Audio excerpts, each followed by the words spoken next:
દ્વારકામાં હોટલમાં ભીષણ આગ લાગી। ખંભાળિયાની મિલન હોટલ જ્યાં રાત્રિ દરમિયાન આગ લાગતા દોડધામ મચી ગઈ।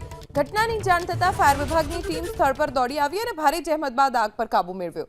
હોટલ બંધ થઈ ગયા બાદ સ્ટોર રૂમમાં આગ ફાટી નીકળી। સદનસીબે કોઈ જાનહાનિ નથી થઈ। શોર્ટ સર્કિટના કારણે આગ લાગ્યાનું પ્રાથમિક અનુમાન છે।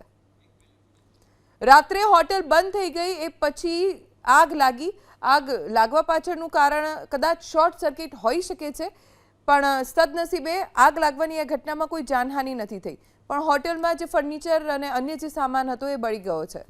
દ્વારકામાં હોટલમાં ભીષણ આગ લાગી।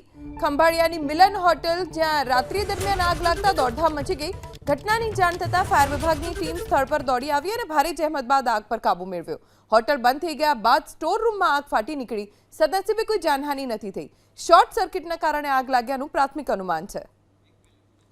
રાત્રે હોટલ બંધ થઈ ગઈ એ પછી આગ લાગી। આગ લાગવા પાછળનું કારણ કદાચ શોર્ટ સર્કિટ હોઈ શકે છે, પણ સદનસીબે આગ લાગવાની આ ઘટનામાં કોઈ જાનહાનિ નથી થઈ, પણ હોટલમાં જે ફર્નિચર અને અન્ય જે સામાન હતો એ બળી ગયો છે।